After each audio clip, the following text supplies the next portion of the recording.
What's going on, everybody? Welcome back to the channel. My name is Mark Roden, and today we are doing a good, bad, and ugly on the Mitsubishi 3000 GT slash Mitsubishi GTO slash Dodge Stealth, but we'll get into all the different cars and their names and everything in the video, obviously. But yeah, if you guys want to see your car in the next good, bad, and ugly, leave a comment down below. I already have two more lined up. One is a Nissan S14, and then I forget the other one, but it's lined up. Oh, I think it's a 7th gen Celica.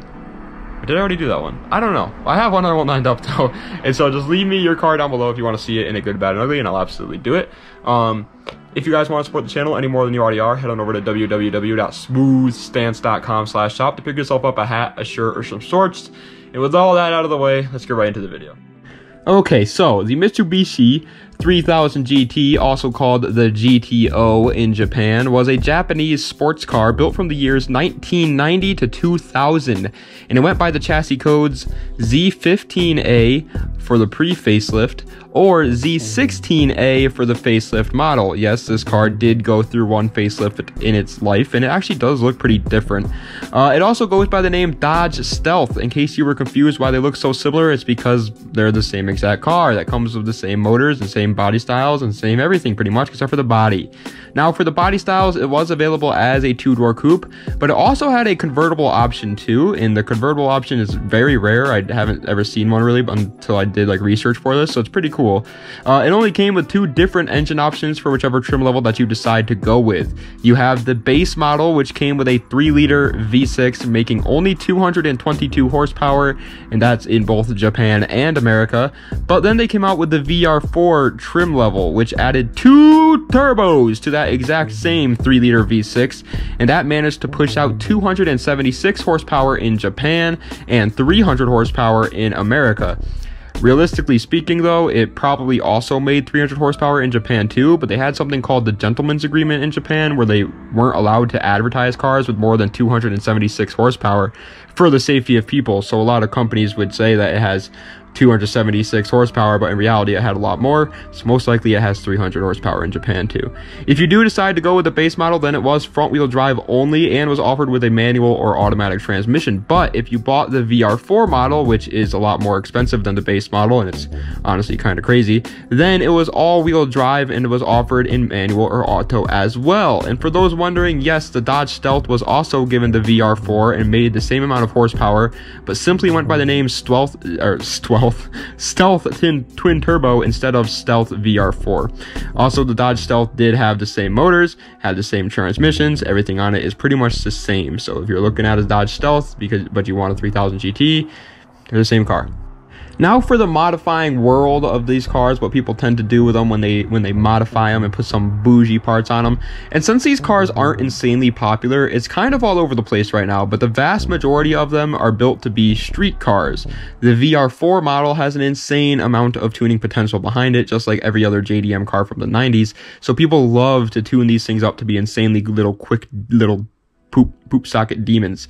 There are your fair share of people who make them stance cars too, because they do look very good and very sporty, but not that many. Obviously, drifting and rally racing aren't really seen too much since they are front-wheel drive, low-slung sports cars, but they do have a pretty surprising presence in time attack slash like track racing slash circuit racing, which is very cool to see. They were a very ahead of their time car in terms of handling and the things that they have on them, and that's awesome. So a huge shout out to Mitsubishi for making a car that still can hold up today with most of the modern time attack machines out there. Obviously, time attack is a little bit more expensive than just like a street build, but it's cool to see people still building time attack 3000 GTs. But now it is time for the good, the bad, and the ugly. And in case you're new here, the way this works is first I go over the good, which are things that are just great about the car. Then I go over the bad, which are things that are just not actually bad, but they're kind of like take it or leave it things. If it affects you, then it affects you. If it doesn't affect you, then it's fine. And then I go over the ugly, which are things that are big issues and you're going to have to address with the car. But we'll start with the good. And right off the bat is the price for a base model. They are incredibly cheap. You can still find one for like $3,000 if you look hard enough. And that's hard to do with JDM JDM cars in today's market. Yes, the base model isn't some super sought after car, it doesn't have a insane tuning potential or anything like that, but if you just want a car that looks sporty for cheap, this is a good option. Next would be the tuning potential of the VR4 models. The base models have decent potential, but the VR4s really shine. They're actually insane. If you don't know about the tuning potential behind the VR4s, look it up, it's insane. Next is the 4-wheel steering. Yes, these cars have 4-wheel steering, man. Now, obviously, it's not super advanced because it was built in the 90s, but that's still really cool to see. Next is the active aero. Imagine you buy a JDM car from the 90s and you get active aero and 4-wheel steering. That is so ahead of its time, it's unbelievable. Mitsubishi was literally just like, yeah, you know what, we should make a car that could come out in 2020 in the 90s, and it was insane. Next is all the insane little quirks and features, Doug, give me your moment, that the car has. It was so ahead of its time. I know I've said it already like 5 million times, but it's true. I'm gonna say it again. It has just these little like features in it that are like you still don't even really see today. Next is the handling. This car handles very well, man. It's kind of surprising since it has a pretty long wheelbase for its time, but it's probably due to the all-wheel drive and 4-wheel steering. But because of those two things, this car handles like a dream. If you want to track a car, this is a good one. Next is the uniqueness. It is a true 90s icon. There's literally nothing else out there that looks anything like it, which, depending on who you are, is very nice to have. It's a car that people are going to stop you and ask you what kind of car it is. People are going to want to talk to you about your car, and that's cool. Next is the aftermarket support is through the roof. You can do pretty much anything to this car, and I love that. That's the whole reason why I love Japanese cars in the first place, is that they can always be their own thing. You always have plenty of options to go with. The 3000 GT is no exception. And finally, for the good, is the fact that it has pop-up headlights, son. Yes, this is a pre-facelift only thing, but they still are sick as all hell. Now it is time for the bad, and like I said before, these aren't necessarily actually bad things. They're just things that you might worry about or might not worry about. And right off the bat is the sound. I think it sounds awesome personally, but at the end of the day, it's not up to me, it's up to you. So here's a clip of a VR4 making some noise. Keep in mind that the base model is not going to sound like this.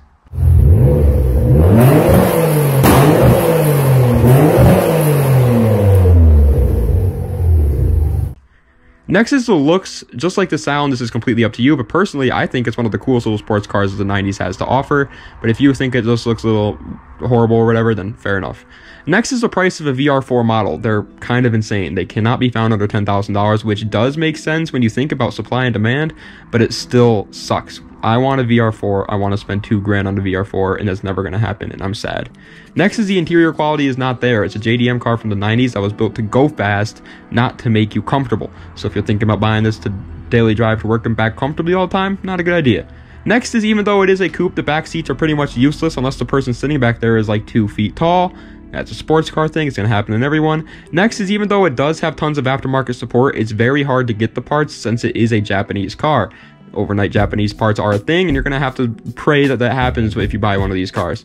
Next is the weight. They weigh 3,800 pounds. That's pretty heavy, but it's also not super. My 350Z weighs 3,800 pounds, just so you know, and that car has 300 horsepower, and it is a little quick, but it's nothing insanely quick. Next is the fact that they were front-wheel drive only. Obviously, if you get a VR4, then it's all-wheel drive, but let's face it, most of us don't have VR4 money, so the people going to buy a base model 3000 GT, you're going to be buying a front-wheel drive car, and personally, I'm not a huge fan of front-wheel drive. Next is the community for them is very small. Not many people own these cars, and the people that do own them aren't into the whole like one car community, like, oh, we have to go on cruises together type thing. So if you really want that kind of like brotherhood, maybe not the best car for that. Next is there is literally just no cup holder in the car. Okay, like, you know how some cars have bad cup holders and some cars have good cup holders? This one just doesn't have one in general, so there's no cup holder. If you want to hold a drink, you're out of luck, buddy. I don't know where I'm going to put my Hawaiian punch, but you don't got it. And finally, for the bad, is the reliability. Don't get it twisted, these cars are pretty reliable. The only problem is they're very old, and most likely the one that you're going to be picking up has been neglected or mistreated its whole life, and it's no longer going to be reliable. When the car was new and the motor was healthy, it was reliable, but any car, no matter how healthy of a car it was, sitting there for this amount of time is going to become unreliable. Now it's time for the ugly, and there's only really two, so that's a good thing. But first off is the insanely cramped engine bay. Just look at a picture of one if you don't believe me. They are stupidly cramped. Like, it makes the 350Z look like it has a lot of room, and that's not good. Working on a car with a cramped engine bay as a new mechanic is going to make you hate cars literally right off the bat. I'm not even kidding. Do not do that. I almost just gave up on my 350Z when we were trying to fix the problem because of how tight the engine bay was. So happy I didn't, but still, if it's a horrible thing. So if you're like a new mechanic and you want one of these, I recommend starting with something with a much easier to work on engine. And finally, for the ugly, as the automatic transmission is useless as all hell. It makes sense when you think about it because this is before automatics were great, but still, if you're going to get one, get the manual. So, do I, Mark Roden, think that you should get a 3000 GT? Well, for a daily driver, no. I think there are plenty of better options in today's market for something that's fun and a good daily, but for a project car or a Sunday cruiser or something, absolutely, man. You will literally be driving a piece of history with this car, and everything you do or say about it will be something that nobody has ever seen before, and that to me is pretty awesome. They are incredibly underrated, and eventually they are going to skyrocket in price, so if you want one, now is the time to buy it. But like I said, if you're a high schooler and you're looking for your first car, and this is going to be your daily driver and you have to use it to get to school and back on time, I recommend going with something else. You can still find a car that's fun and reliable that can do that for you, and so you don't need to compromise. You know, a lot of people think like, oh, well, I'm a car guy. If I'm going to buy a sports car as a first car, it's going to be unreliable because it's a sports car. That's not the case. There are plenty of sports cars out there that are very reliable and still fun to drive. The Infiniti G35 Coupe is a good one. Honda Civic SIs are good ones. 3000 GT is not, just because it's not that reliable anymore. But ladies and gentlemen, that is the end of today's video. I hope you enjoyed it. If you did, please be sure to like, comment on other videos that you'd like to see down below, and subscribe to the channel for more. Let me know another car to do next week. Well, in a couple weeks, because next week I'm probably going to do the S14. But let me know a car that you want to see in a couple weeks, and we'll get it done.